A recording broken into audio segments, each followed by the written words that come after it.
Добар ден. Точно 11 часот, ова е звукот на политиката, јас сум Звонимир Јанкуловски.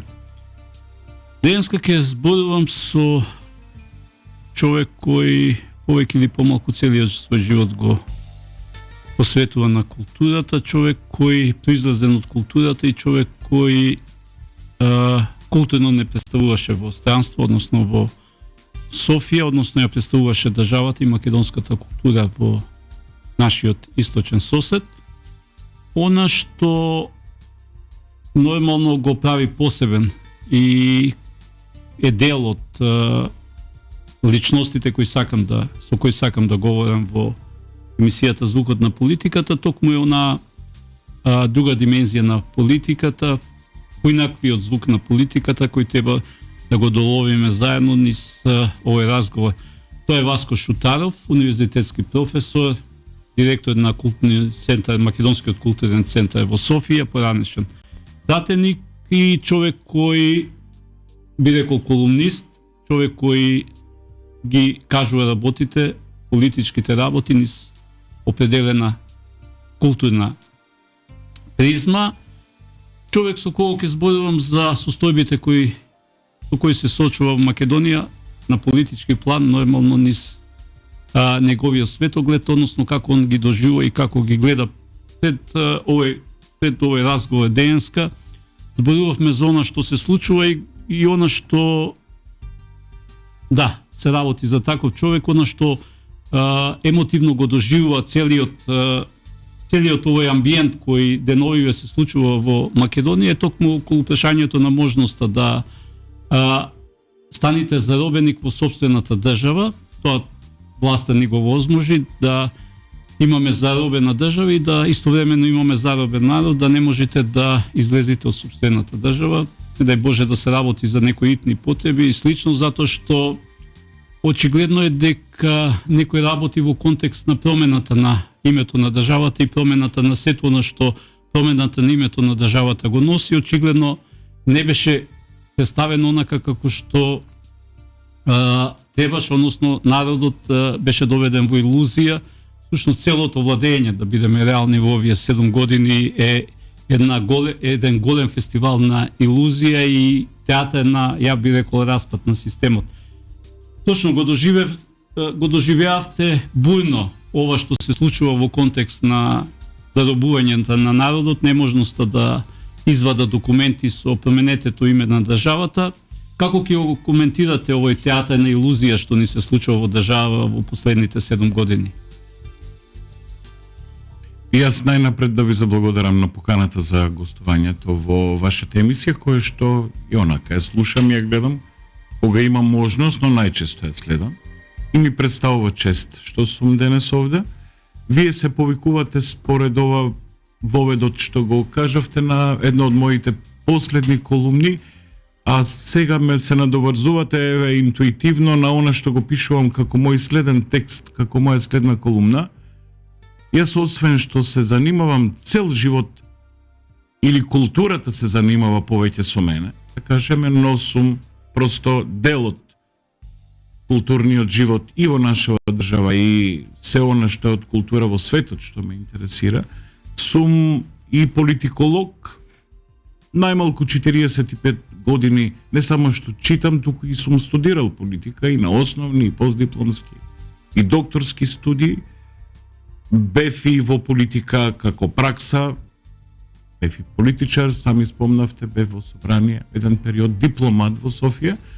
И убаво е кога човек има можност, има неколку инструменти или алатки, политиката да ја смести во контекст на културолошкиот контекст, односно да ја толкува и од културолошки аспект.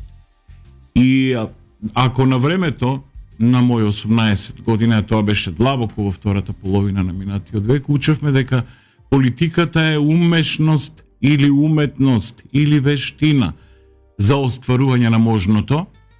Една доминантна теза има меѓу врвни политиколози во светот дека политиката е нешто што може да се нарече уметност на илузијата. И ако наназад ги гледаме многу од нештата... Ова сакате да го Да кажете дека ова е уметност на илузијата. Уметност на илузијата. И затоа ми беше последната колумна Распад на системот насловена за тој театар на илузијата кој што како светска представа има исклучителна популарност, но ако некои сегменти ги проанализираме и културолошки, и се случуваат и во политиката. Зошто илузијата? Човекот од раѓање живее со илузија. Илузијата му е постојана сопатничка во животот.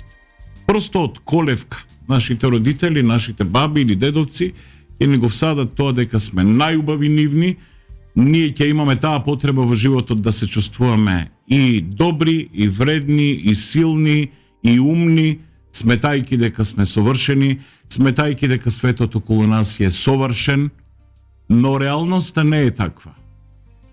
Најмалку од совршена. И човек сакајки, а и многу филозофи научаа дека човекот нема многу капацитет да ја прими реалноста онаква каква што е. И илузијата просто му се наметнува како потреба.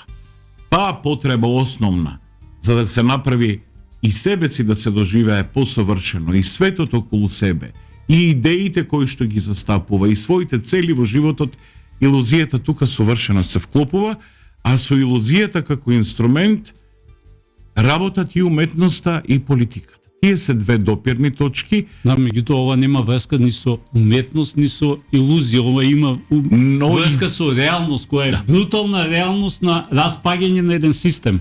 Илузијата во суштина треба да биде корекција на реалноста, но во случаев кои се најдобри илузионисти?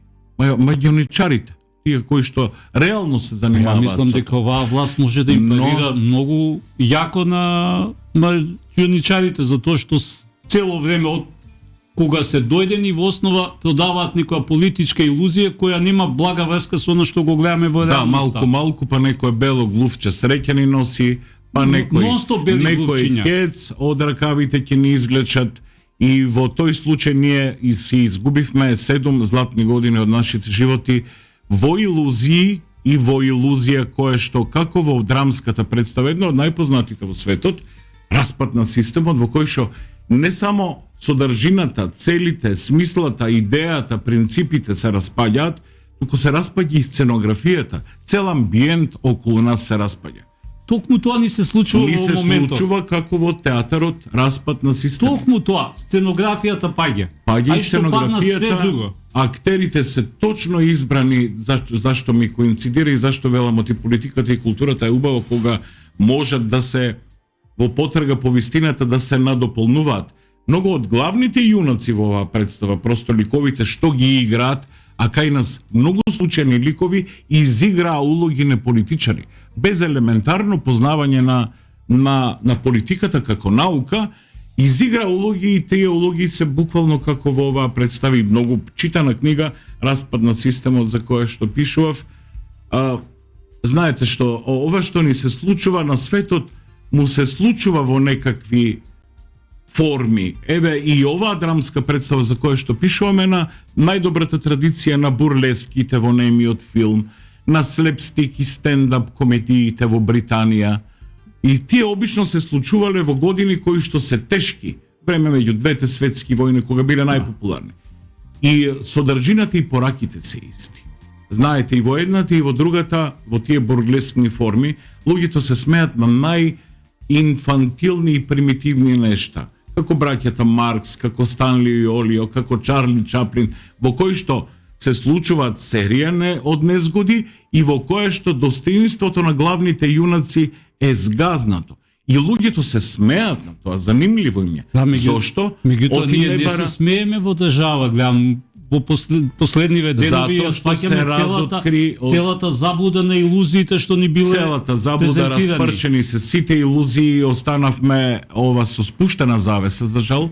После оваа представа убаво ни трепка дека представата се викала Распад на системот. Ние сме останати и гневни, и неми, и нечујни токму пред завесата што ни се спушти по оваа представа која што се изигра онака како што се изигра. Јас доаѓам од југот, природно сум предиспониран да бидам позитивен, да бидам на некој начин да не гледам црно на нештата. Многу од нештата заради животното искуство, а и едукацијата која што ја имам, можам да ги предпоставам интуитивно, да ги наговестам.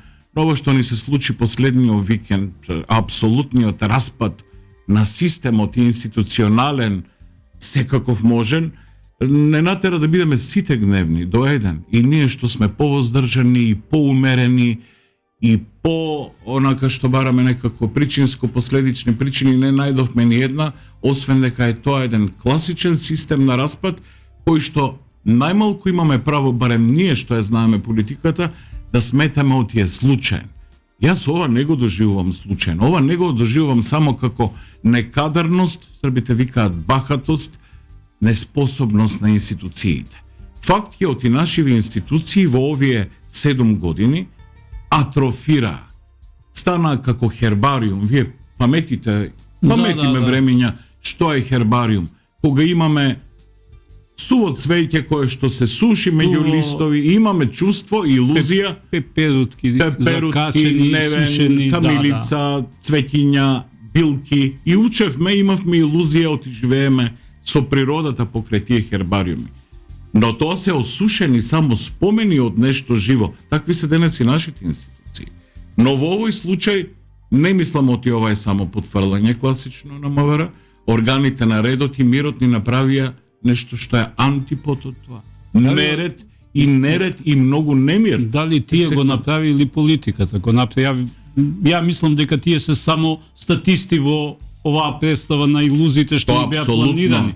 Политиката го направи. Тоа апсолутно. Ние што знаеме што е политичка кибернетика, што е создавање апсолутна неразумност, односно лудило. Мене блиски пријатели кои што се имаат онака баш добро и физичко и ментално здравје, се запрашаат до кога може еден човек, еден народ да издржи ваква тортура. Ние вакво нешто доживеавме за време на короната, кога бевме и физички загрозено нашето здравје, во еден апсолутен распад. Так. Сетете се само каква беше ситуацијата со вакцините. Исто беше ваква паника, ваков хаос, и молевме буквално соседите. Меѓутоа 7 години живееме во тој хаос. И мене ме загрижува, знаете што, менталното здравје и лично, ама постои колективно ментално здравје. Јас не знам овој народ сокршење. А нема полошо за еден народ, а викендов ова се случуваше, кога еден народ крева раце од самиот себе. Дали тоа не е целта на ова? Дали ова е инженеринг? Ова дробење на луѓето, на сопствениот народ, во едно апсолутно разглобување на системот. Системот се демонтира. Луѓево се кршат, се трошат. Дама, луѓето се кршат од 2017 година, почнувајќи со 27. упадот во собранието и сето она што се случуваше. Луѓето се кршат со СЈО, со еден неупотреблив корумпиран систем на правда кој функционира сосема спротивно до она што беше очекување. Се корумпира на вистината, затоа што ни се нудеше лажна реалност, ни се нудеше нешто што... И вистиномери на крај. И на крај вистината зависеше од неколку луѓе кои кажува што е точно, што не е точно, односно вие представува реалноста, таа илузија на реалноста која требаше да биде новата реалност која требаше да живееме со лидерот. Дури илузијата беше и на месијанството кое ни го понудија на лидерот, затоа што знаете, цело време се зборува за историски периоди, за историски датуми, за историски случувања, за историски одлуки. Во ова нема ништо историско. Во основа она што е историско и она што е целата илузија, во основа денеска се распаѓа. Со тоа што народот е понижен од 2017, од кога се промени името на државата. Значи, целиот процес што следеше тоа до стужење на шактите, банални работи. Значи, се понижува еден народ. Како сакате внатре, ако сакате надвор. Се понижува неговата историја, неговото битисување како македонци, се понижува неговото национално чувство, националната припадност. Идентитетски ве обезличуваат комплетно, да дојдеме до ситуација кога комплетно народот е не само понижен, туку скршен. не може да очекувате повеќе од апатија, од она што со години го чувствувате дека луѓето паѓаат во апатија, ова беше последниот удар што требаше да му биде зададен. Дали ова последниот круг на пеколот за кој пишувате во една од своите колумни? Да, и за тоа имам пишувано последниот од пеколот. Јас кога пред малку спомнав оти нема полошо што може да му се случи на еден народ е кога ќе крене раце од самиот себе, кога ќе се почувствува дека е немоќен да направи ништо, кога му е згазено до достоинството, до крајност, а достоинството има исто своја траекторија, има свој праг, може има долен праг, долниот праг нас ни е веќе прегазен. Достоинството нема вертикала која што може да се измери, но има долен праг. На тој долен праг ние сме апсолутно згазени. Јас мислам дека не постои народ, не постои индивидуа кој што може себе си тоа да си го дозволи, да биде апсолутно згазена, да биде апсолутно игнорирана, да се чувствуваат луѓето дека се во сопствената земја, во домашен притвор, не баре се апатриди во сопствената земја. Исто така подценувач кој е исклучително многу, а тоа е во новиот театар на илузијава што сега не се спрема во пресет на изборите. Тоа е таа една наследна мантра, тоа манихејство, поделба на или си со Москва, или си со Белград, или си лев, или си десен, или си ревизионист, или си реформист. И сега дилемата е, како рецидиви на таа дихотомија наследена од време на комунизмот, или си за исток, или си за запад. На се ова понижувачки што ни се случува, на еден народ кој што буквално во најголем дел, половина од народот се ние сме поделени на повторно поделба. Уште една поделба на луѓе кои што можат да излезат од државата, кои што они си ги нарекуваат биле коректни или биле си ги исполниле граѓанските должности, и половина која што ќе биде затворена во сопствените граници. И тие си ги исполниле граѓанските должности. Смениле патна исправа оној момент кога истекла, и тоа во годините по промената на името. Им била издадена патна исправа со Република Македонија. Зошто не е постапено поинаку? Затоа ова да не е малце повеќе од илузија, да не е смислен план како да се уништи државата. Затоа што ова оди во правец на, знаете, има во теоријата има уништете држава во неколку чекори. Еден е од понижете го народот, создадете презир кон државата и создадете презир кон историјата која државата ја држи во основа. Токму тоа нас не се случува. Сега, кажете ми, кој повеќе ќе верува на државата после ова? Значи, државата е срозана. Дали ова не е подготовка за една нова фаза во креирањето на некоја друг амбиент кој ќе биде малце поинаков од оној кој како државен го знаеме што до ви е сега? поентата. Знаете што е, проклетството обично не доаѓа само, а ако се преживее едно проклетство, се случува второ. Проклетствата наречени договор со јужниот сосед, преспански договор за добрососедство со источниот сосед, губењето на идентитетските, чепкањето по најчувствителните идентитетски прашања, сиромаштијата, едно од најголемите во светот. Ние не сме во неколку чекори, само во неколку чекори, и за среќа ги сме уште живи и здрави, еве и пролет веќе ќе дојде, па ќе преживееме. Се надевам.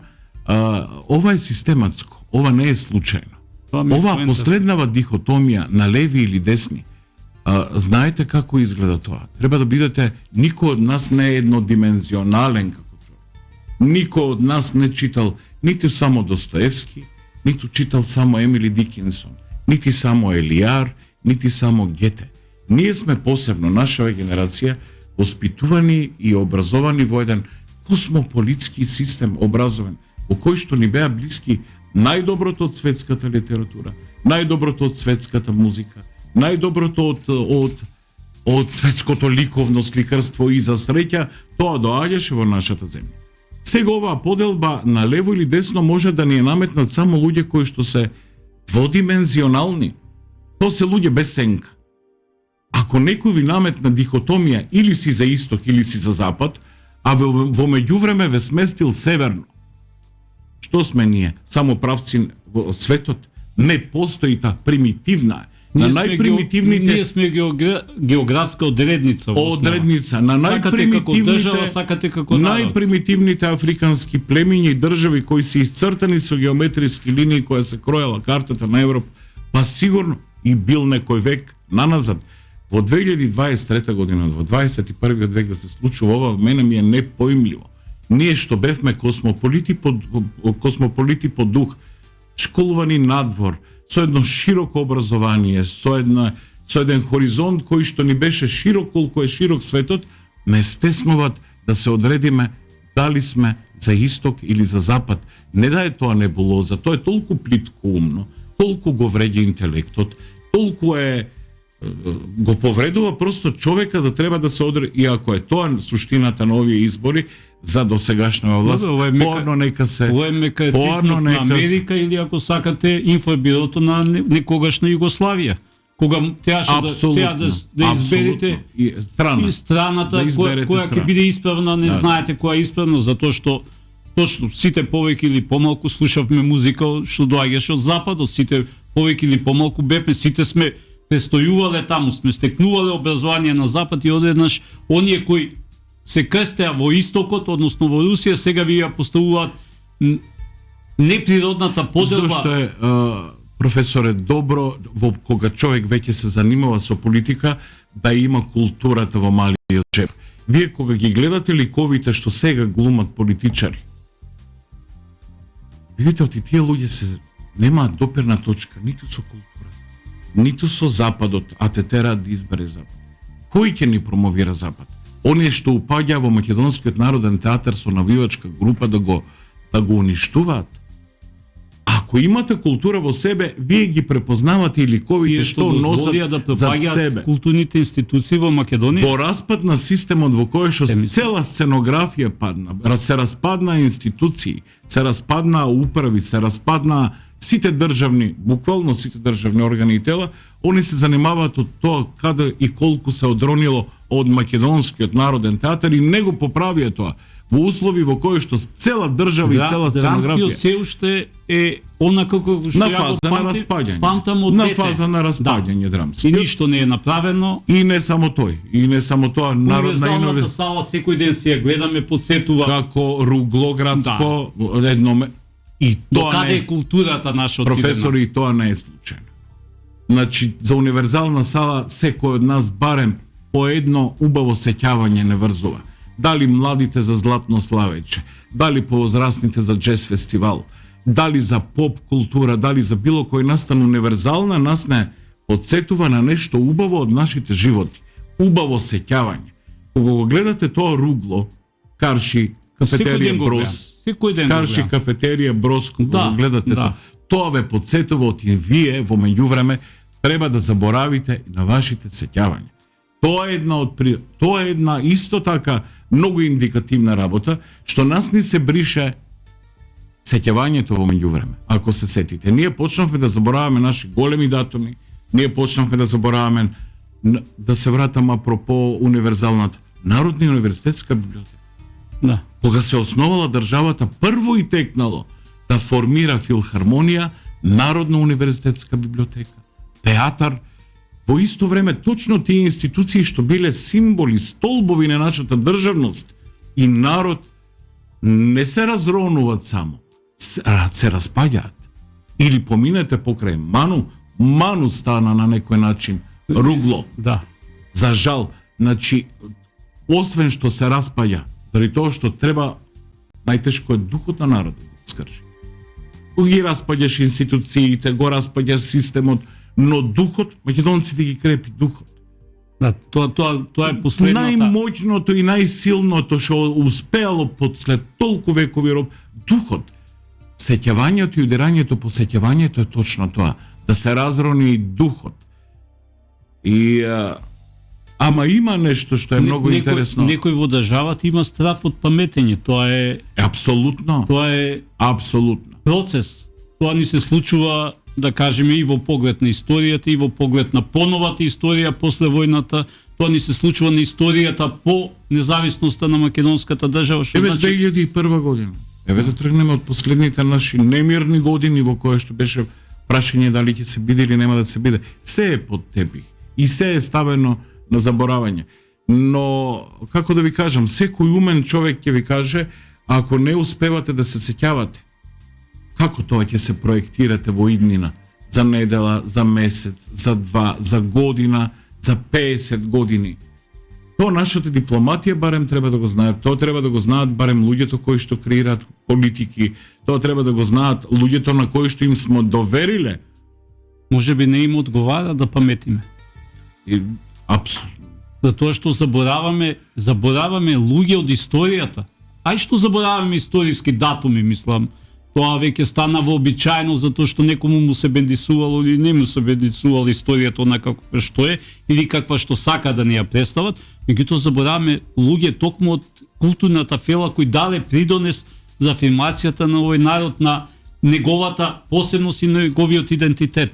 Они се водат според тоа што е не само наша болка, туку тоа е еден светски тренд. Знаете, луѓето со новите технологии веќе се навикнати, ние имаме, го знаеме тоа, кога држиме настава, колку се тешки понекогаш тие 45 минути плюс 45 да одржиме внимание. Овие новиве технологии, новите апликации, TikTok, Insta, направија една визуелна култура која што провоцира меморија, која што се мери во секунди или во минути. Они играат и на тоа. Значи тоа е општ светски тренд. Ја мислам дека не играат на тоа затоа што не го разбираат. Не, тоа им доаѓа како алатка многу добро. Но во исто време се трудат на бугарската секое чудо за 3 дена, најголемото за 4. Кај нас сега со брзина на TikTok оди тоа. Со брзина на TikTok и ние не можеме да се сетиме буквално што след минатата недела нас не повредило. Што пред 2 недели нас не исто така не направило да бидеме гневни. Еви доаѓајќи на емисија ние се сетивме како ни се распадна системот во време на короната. Кога исто така тренираа строгост и страв. Стравот е најсигурна алатка за да владее. Тоа е, да. Првата алатка, затворени сте, да ве видиме сега. Сега си исто затворени. Јас немам ниеден документ, јас сум еден од таа другата група, што нема ниеден, не само заради тоа, во сплет на околности. Ќе останам дома со цела оваа ситуација. Останувам дома, од југот доаѓам, белото море ми мириса некогаш наутро, ја осеќам солта од морето, но државата реши да ме почасти да си седам во домашен притвор како во короната. Идеални можности за владење. Не може човекот да излезе надвор од државата. Човек кој што на 18 години ја виде половина Европа. Што оние кои што не владеат можат само жално што тие не ја виделе Европа, ба не ја виделе на начин на кој ние сме ја виделе. Дилема запад или исток. Кои не сме живееле, они културолошки шок доживуваат кога одат во Београд, тука им завршуваат приказките. Мислам, далеко тоа дека Београд не доживуваат некој од нашиве како и да е, нека е Софија, еве нека е Атина, еве нека е Тирана. И нам ние Тирана запад. Па да, запад ни е во буквална смисла. Нама географски, ние само географски се одредуваме. За каква држава запад, што ти е запад, меѓутоа сега веќе станува запад за ова што во контекст на се што ни се случува. Што мислите, каков културолошки код промовира оваа власт во последниве години? Затоа што заборава настани, заборава луѓе. Сум пишувал за тоа, јас тоа го нареков, колку и да звучи чудно, екстремно, контроверзно, го нареков овој систем порнократија. Има леви мислители, и го спомнувам тој мислител, марксист е, еден од левичарите крајни екстремни во таа матрица комунистичка, Волтер Бенџамин, германски филозоф со еврејско потекло, он уште пред 1 век пишува дека ќе дојде ред, ќе дојде време. Бил универзален, ренесансен, он пишувал есеи и за детска литература, и за фотографија, и за уметност, за критичка култура, есеи за порнографија. Ќе дојде ред кога најголема вредност и најголема важност има голото изложено тело. Односно ќе има голотијата ќе доминира со свет. Зошто велам порнократија? Споредувајќи со порнографија. Кога мислата ви е примитивна, вулгарна, неморална, непромислена, неиздржана, без необмислена. Тоа е порнократија. И јас слушам многу владини представници без морална димензија, голотија, без скрупула. Затоа велам од тие порнографско. Тој тренд доаѓа. Денес се слушаат и стануваат популарни колку си попримитивен, по-елементарен, што би рекле. Бугарите велат по-елементарен или поедноклеточен, како што велат кај нас. Ние се секојдневно го слушаме тоа и тоа од првите луѓе кои што треба да представуваат, да кажеме, некаква наша идеја водилка, политика водилка, кои што треба да не водат во животот. Толку е голо тоа што го прават. Како да ви кажам, на таа сценографија што играат, не можеш да видиш дека има ни некоја позадина, тоа е толку провидно, тоа провидното го сметам за голо. На страна што е непромислено, на страна што е лишено од промис. Ние кога студиравме, знаеш еден професор да каже, едва и мислечки материи. Ние дојдовме на такво дередже. Нас да не водат и да ни даваат ум, често интелектуални евноси кои именно кои кога продава... сме денес е ден на закројувањето, да не биваме ова. Да. Мислам, баш тоа ми се случува во Македонија. Ние имаме замнена интелектуална мисла, да бидеме реални. Ние можеме да отвориме музеј на глупоста во последни векови. И музеј на илузиите. Можеме, како се вика, со оваа власт да промовираме нови облици на музејско изложување или представување. Тоа е многу примитивно, еве сетете се кои ни беа двајца премиери. Ако имаме ова култура на заборавање, не можеме барем на тие два лика да се сетиме. Тие два лика со политиката немаат никаква допирна точка. Да? Ниту имале некогаш во животот, ниту после ова што ни се случи со нив, ќе имаат допирна точка со политиката, колку сакаат нека се пишуваат дека се политичари. Имаме министер за надворешни работи кој што не разбира надворешната политика. Па не се учи некаде во моментов, меѓутоа имавме министер претходно кој требаше да ја разбира со политиката, но ја разбира постфестум денес. Кој денеска ја разбира, заборава дека тој го стави подписот на ова што денеска не се случува. И сега ни ова тој два пати зло. Па зашто велам проклетството не доаѓа само. Доаѓа во серија, јас од тоа се плашам. Од овие проклетства што не се случуваа, преспански договор за пријателство и добрососедство, време на корона, крајно осиромашување на народот, распад на системот.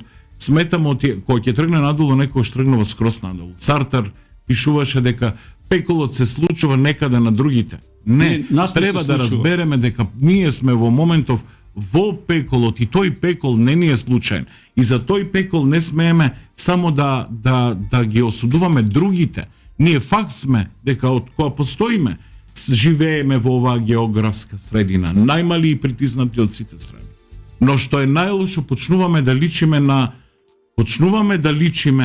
најлошото од нив. Тоа знаете како му доаѓа, како некој син што цел век му се спротивставува на таткото и во еден момент почнуваат да личат.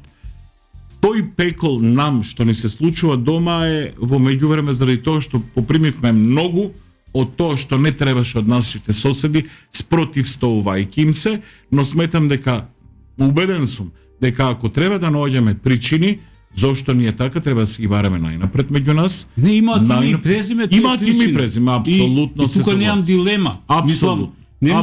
Не може оној што го потпишал ова што ни се случува денес да ни дели памет. Да ни дели памет, да ми кажува дека овие мерки се добри во контекст на промената на дека требало.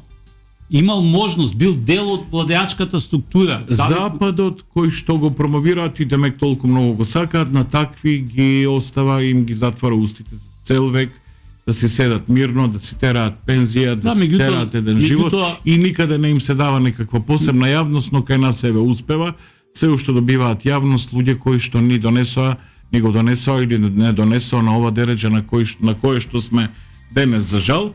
Им се дава јавност, постфестум, тој министер ни дава ум што треба да правиме, кога требало тоа да го прави, според членот 1, точка 10 од тој преспански договор, во кој што стои техничко исполнување на условите за личните документи на луѓето, тогаш требало да мисли.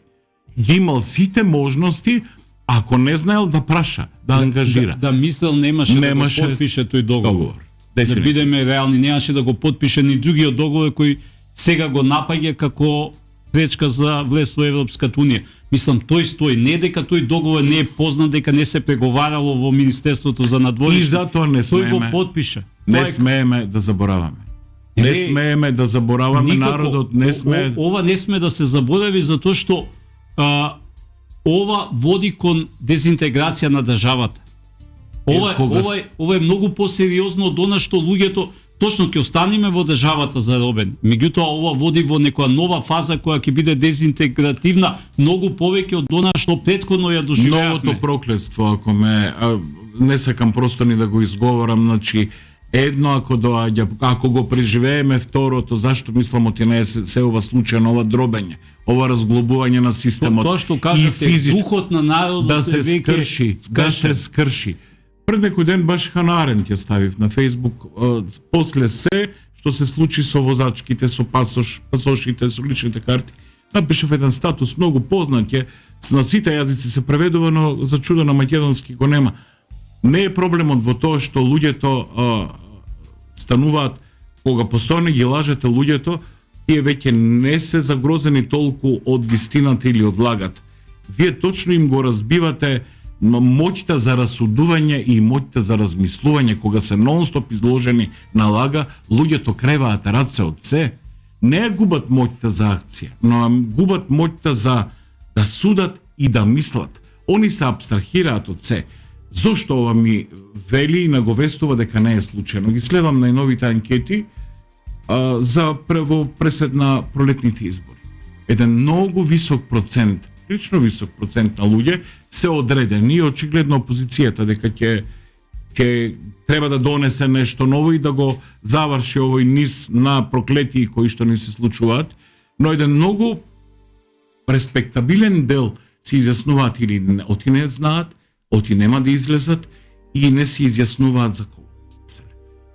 Ова дробење на луѓето, ова кревање на народот да крене раце сами од себе, мислам оти точно коинцидира кон тоа, луѓето да станат аполитични, да си го гледаат само својот живот, да излезат ако можат од државата. Не може да го гледате собствениот живот, затоа што собствениот живот ви зависи од ваквите потези кои ги креира политиката. Како ќе го замислите, како може да го живеете својот живот кога ве затвора? Ве прави заробеник во собствената држава. Порано беше модерно заробена држава, точно заробена држава, институции политизирани наместо заробена. Сега го имате во буквална смисла заробен народ. Да, заробен народ во секоја смисла. Треба да се скршат тие ланци, тие синџири. И јас се надам оти ќе се скршат на цивилизирани, на европски начин. Со пенкало во рацете, како што велеше еден случај. Немојте со пенкало, веќе со пенкало рива власт, со пенкало ни го спромени името. Немојте со пенкало, мислам, на фери демократски избори, да, со заокружување. Со на фери демократски се надевам. Пенкало и Вратоварска ми асоцира на сосема други состојби, знаете, ви ја променија реалноста во прецепирањето на работите кои некогаш ви значеле затоа што сте пишувале со пенкало, затоа што Вратоврската значела однос кон соговорникот или однос. За жал и тој цивилизиран израз дека пенкалото ги менува нештата кај нас се извулгаризира и се стана пежоратив, за жал, заради ова една перфектна нобеловска мисла на нашиот бивш премиер. Мора, јас просто се прашувам. Илузијата на Нобеловецот. Илузијата на Нобеловецот. Јас се прашувам едно, после овој преживеан викенд на апсолутен распад во кој што луѓето не знаат следниот ден како ќе одат на работа, како ќе однесат мајка на преглед, закажан лекарски преглед, како ќе отпатуваат. Едно мноштво луѓе патуваат кон Скопје секојдневна работа. И после тој распад што не се случи викендот, се прашав, ама сериозно се прашав, овие што ни го подготвија ова, како ќе излезат меѓу? Мислите дека има срам? Немаат срам. Јас знам дека немаат срам. Немаат, мислам. Второ се уверив дека не само што немаат емпатија, порнографските, голо тело, луѓе без совест, луѓе без срам. Има неколку такви текстови есеи. Тарковски велеше срамот. Погледнете го министерот за надворешни, што ви нуди сега. Што повеќе од тоа? Мислам, морална голотија, класично морална секаква голотија која ни ја продава во моментов. И тие утре ќе треба да го побараат гласот од народот, истиот овој народ кој го заробија. Мене ми е најтешко не само што се без совест и научно е докажано, ти постојат процент на луѓе кои што се вакцинирани од срам и немаат совест. Мене најмногу ме плаши кога тие две компоненти ќе направат или ќе го осетите тоа на своја кожа. Не само што немаат елементарна емпатија кон граѓаните што им дале власт или ги избрале да ги водат, чувствуваат презир. Јас не знам како поинаку да го објаснам изживување врз сопствено. Да видите дека народот просто буквално ви се разболува од мака, од и да не и после некој време да излезете меѓу него и да им декларирате или сте за исток, или сте за запад, или сте за нас, или сте за тие застанати. Тие го следија хаосот го следија околу документите, издавањето на документите. Ако го прочитате статусот и соопштението на државотворните, така наречени што сами се промовираат, ќе видите дека тие се во основа спасителите. Спасителите, да, тие се креатори на проблемот и тие треба да го решат проблемот. За жал проблемот ниту е решен за сега, само е одложен на некое време, купен е малку мир, колку да ги истераме изборите, колку толку може малку достоинствено и цивилизирано. Сите го сакаме тоа, но овој податок дека сепак постои голем процент на луѓе кои што еве креваат раце од се, тоа се луѓе што веројатно или сакат, дали ви помислуваме ние урбани, космополити, едуцирани, луѓе кои што сме сакале живот, сакаме и убав живот, да дојдеме барем ментално во мислата, дури ни се случуваше ова. Кои се тие моменти што викаат младите, кој е тој клик кој што некој го терал да се одметне од дома? Да оди во гора, да се фати оружје, кои се тие се точно овие моменти во кои ще се толку неподносливи да човек или има неколку избори, или да замине од државата, или да се одметне, станува неподносливо. Тоа е тој клик кај македонецот што сега треба да се пробуди. Да, меѓутоа нема да одиме толку радикално. Не за радикалност, доволно е да го напуштиме тој што ви колку да се вратиме на нашето паметење или сеќавање, да ги разбереме тие мажи кои што излегувале од дома, оставале семејства, оставале домови, оставале имоти. Тоа е овој момент во кој што животот некој ви го направил неподнослив, но не окупатор. Тоа е илузијата. Тоа е илузијата. На 2017 година кога луѓето веруваат дека ќе бароние што веруваат дека ќе дојдат до промени. Сега е будењето. Се надевам оти ќе биде будењето. Јас на вистина се надевам дека сме пред будење. Мора народот да се разбуди, затоа што ваков заводлив шарм како што пишувате на послушност, ја мислам не сум видел до сега. А не е дека не сум престојувал сум живел во други држави на запад, на универзитети кај што се кревале за банални работи. Еве земјоделци во Европска унија, вчера била границата со Грција затворена, овие што имаат нашиве половина документи, зачудени зошто е границата блокирана. Зошто е блокирана? Земјоделците протестираат против лошите земјоделски политика на Европска унија. Една од илузиите еве на Европска унија повторно доаѓа од Франција. Еве кој мала дигресија, извинете заради ова. Но има вез. Јас сум присуствувал на протести во Париз.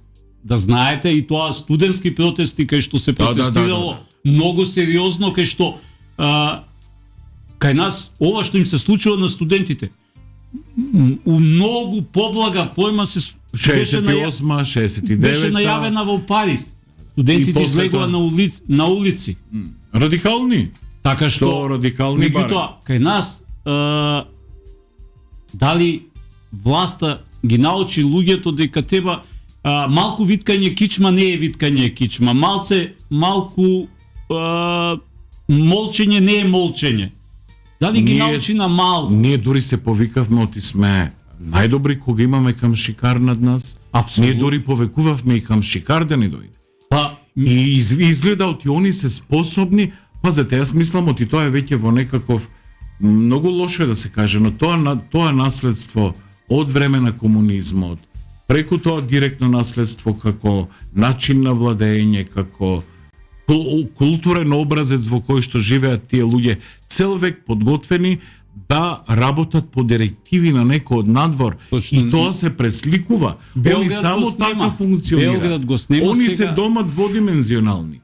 Без со сенка, ама живеат подобро од луѓето и не се замараат. Тој презир, ние сме. Не ние можете сме да живеете ние сме на подобро водно. во амбиент кој е лош. Едноставно е лошо. Кога излезете на улица, колку и да И сакате, не можам тоа да го поимам. Ако некој ме праша викендов и ме прашува, добро, зошто си толку гневен?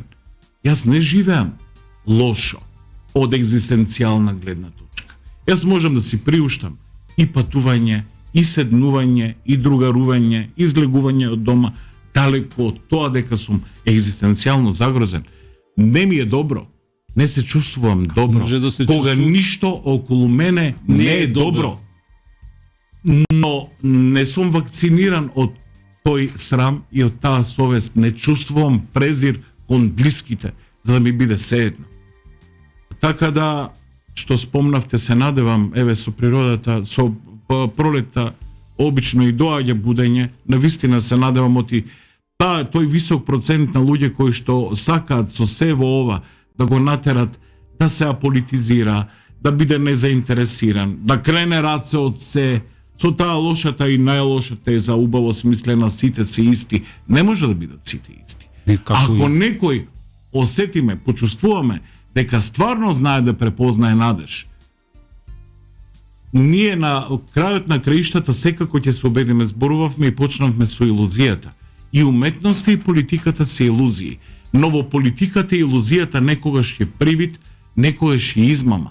Некогаш во тој привид за сите се случува по нешто добро. Политиката и како еден основен социолошки проект во суштина не само што комуницира, ја употребува илузијата. Но се случувало, секогаш се случувало да се донесе и нешто добро за народот, да му биде подобро на народот.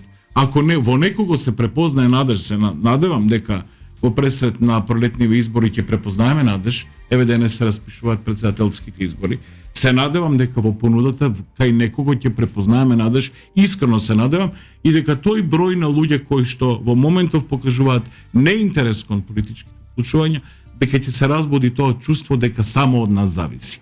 Дека проклетството и пеколот си го направивме сами, но и патот до рајот треба да си го најдеме сами. Ако не сакаат да бидат дел од процесот, следниот процес на разградување на државата, нека седат дома. Меѓутоа сега е шансата да се излезе на избори. И не знам уште колку такви шанси би имале, професор, искрено кажам. После ова, стварно и јас се прашувам дали ќе имаме уште шанси еден ден.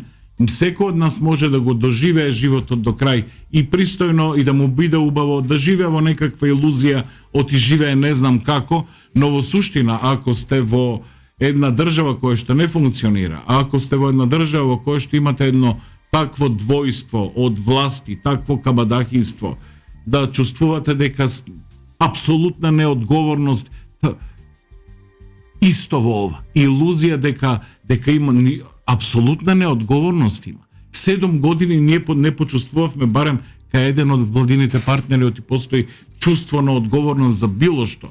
За сопствената држава. Така да не можеме и да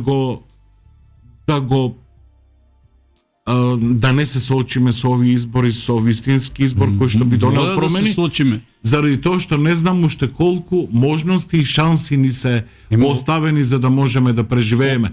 Ќе преживееме, секој од нас лично ќе преживее. Нека го крепи добро здравје, ќе се снајдеме и ќе преживееме. Какво снаоѓање ни е тоа во кое што ние не знаеме како да се именуваме, на што да се сеќаваме, кон каде одиме, дали ќе се задржиме во овој формат за кој што се бореле нашите предци, или ќе се дезинтегрираме, како последно од проклетствата што може да не снајдат.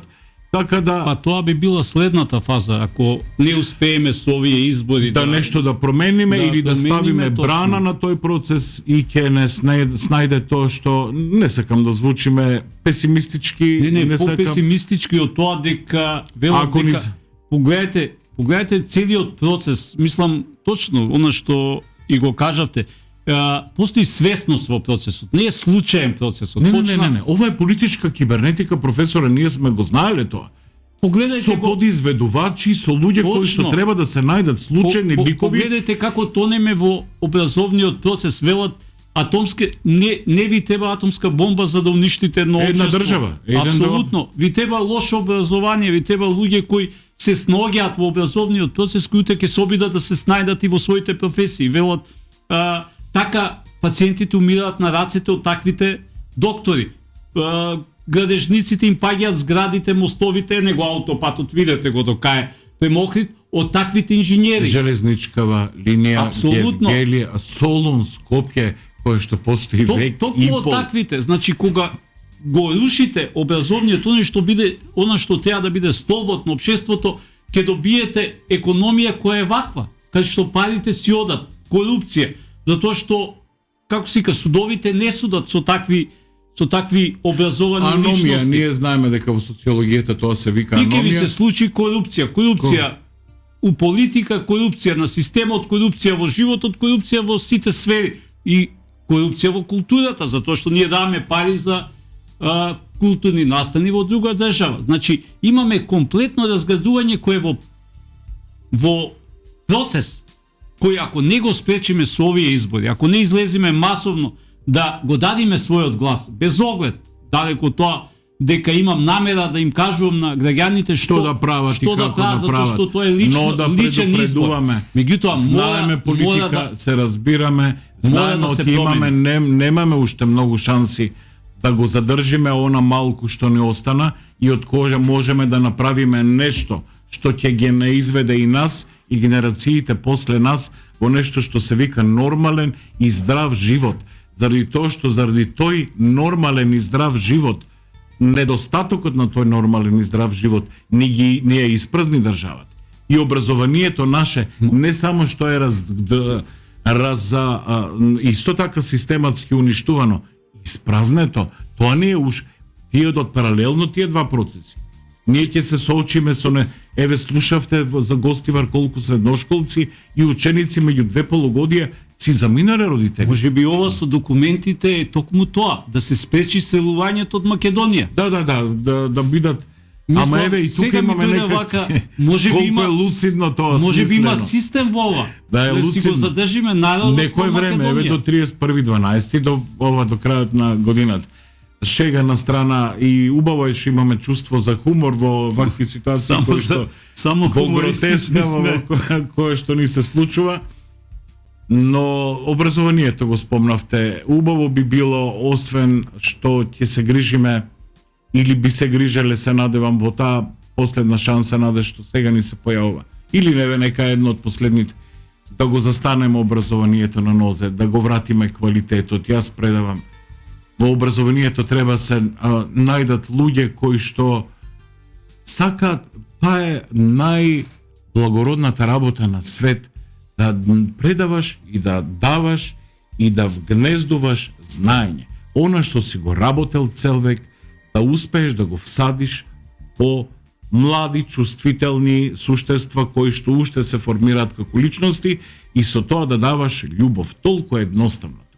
Во меѓувреме во држава многу критериуми околу изборот на тој наставен кадар се променија. Многу експерименти, многу реформи. Мислите случајно? Не е случајно. Не, од Шуварица вие го паметите последниот југословенски Го обид за памтам. реформа, Кој на беше- Стипе Шувер до Мила. Кој критики до сега Мила, може да го мислиме?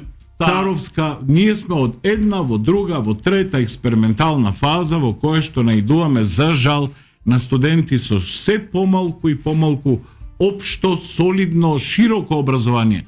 Мене ми е најболно, професоре, што се подготвуваат млади генерации кои што треба да служат како завртка, како навртка во еден механизам и во тој механизам они да бидат градени како инструментче, како шраф. Луѓе без критички ум. Тоа е Без таа критички заводливост ум. на неолиберализмот и на постмодерната и така натаму и така натаму. Но најголем страф кој што органски болно го доживувам, тоа е одливот на млади луѓе. Од кој ќе студира во оваа држава ако постои овој тренд во кој што за едно полугодие од Гостивар се иселиле 2 автобуси средношколци. Не само раскршено, раздробено, разглобено образование, туку и празно образование, без ученици. И Пак имаме... ми оставиме државата без луѓе, без младина, без пород. А до животно образование, еве малку Ке црн хумор, Ке се образуваме галген преку хумор. TikTok и овие, како се вика, социјалните мрежи. апликации на Така што социјалните ќе мрежи. добиеме држава која е безлична. Токму тоа што ни се случува обезличување на државата, ние во основа како сме тргнале по сите параметри, веќе сме и пропадната држава. Мислам, како ќе се крениме, тоа е сосема друго прашање, затоа ќе поканам некој друг кој ќе треба да даде отчет што планира, како да ја крени, да ја промени ваквата состојба, затоа што ова сега е далеко од тоа дека е дно, затоа што кај нас дното е метафизичка категорија, едноставно пропагањето нема дно. Ние одиме доле и доле, а не знаеме. Знаете, кога пропаѓате имате Барем да се допре дното, ние не го допираме дното. Не допираме. Ништо, ние не допираме. Ние сме во континуиран Во процес. постојано паѓање, слободно паѓање, за жал, треба да се имаме, знаете што, ќе дојде ред, ќе се променат нештата, апсолутно сум убеден во тоа. Убаво се најдовме денес и 2 оседени глави со прилично искуство добро, животно. Тоа е сепак шајм, знаете, тоа е дел од шајмот. Да, ние тоа си го доживуваме како шајм. Ја така го Еве доживувам. денес на денот баш преубав ден е кога се закројува лозјето. Се надевам дека и од овој наш Со црвен тепик беше едно време. да во кал, во бразди, се надевам од и после ова денешно закројување на многу области и аспекти од политиката, барем некој убав плод ќе донесе, а и зошто не еден убав ден, едно убаво зреано вино од ова што го кажуваме. Што ме е поентата?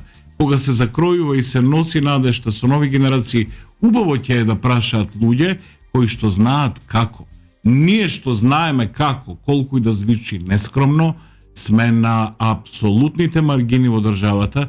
Среќа пишувам колумни, среќа сум ангажиран нешто малку со студентите. Ако луѓе цел век што вложиле во знаење и наука ги оставите без таа ментална, интелектуална кондиција, исто како некој што би бил спортист, врвен, репрезентативец, било каков спортист, да го оставите да не тренира, да не го тренира своето тело. Така да се надевам дека со промените ќе бидат ангажирани и луѓе кои што знаат не само како да се раскажува убава македонска приказна, туку и како се креира, како се создава. Ние сме тука да укажеме да денес, дадеме насоки како и совет. Основа да го билдаме оној критички дух во општеството и да онаа заводливост на послушноста За да ја што- тргнеме за да луѓето размислуваат со своја глава, не со главата на политичарите и сликата што им ја проектира, затоа што ова е илузија на владење, ова нема блага врска, знаете по книгите нема блага врска со владење. Ова е класична илузија каде што веќе маските се паднати, сценографијата е срушена, едноставно сега ги гледаме голите тела за кои зборувате, голотијата на која што се распадна. Да, и тие тоа е тоа, го нареков порнократија. Во последниот текст пишував дека системот се распадна и нема назад. Се надевам дека како што ние го гледаме тоа јасно, дека најголем дел од нашите сограѓани ќе го видат. Мора да го видат.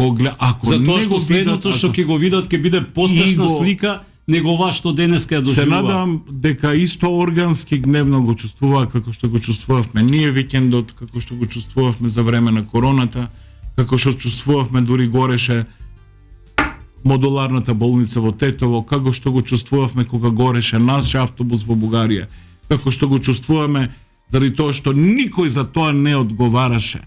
Никој за сите зла во меѓувреме, никој не одговараше, но генерално таа одговорност треба народот да ја испише, еве пак со пенкало најубаво, отколку со нешто друго, да ја испише и да им ја испорачи на 8 мај. Тука би завршил, ви благодарам на гостувањето на овој подкаст и ќе се чуеме во некоја наредна и останете позитивен и оптимиста како што сте, затоа што него делиме истиот ментален, како се вика, склоп Мојот на е гледање на јужначки, работите. јас доаѓам од југот на Македонија и треба секогаш да секогаш ќе ви сметате завидувам, да и знаете. да сметате на тој мој покрај овие прилично онака не оптимистички визии што ги имаме за иднината на државата. Во суштина сум лик кој што ја сака поубавата страна на животот, поубавата страна на живеењето, оптимист, да не дојдеме во ситуација како што викаше еден бивш српски претседател, да бидеме само борбени песимисти. Се надевам, иако и тоа е нешто. Песимисти кои што знаат да се борат. Ви благодарам уште еднаш и Мене ми беше чест. Ова беше звукот на политиката, се слушаме идната седа.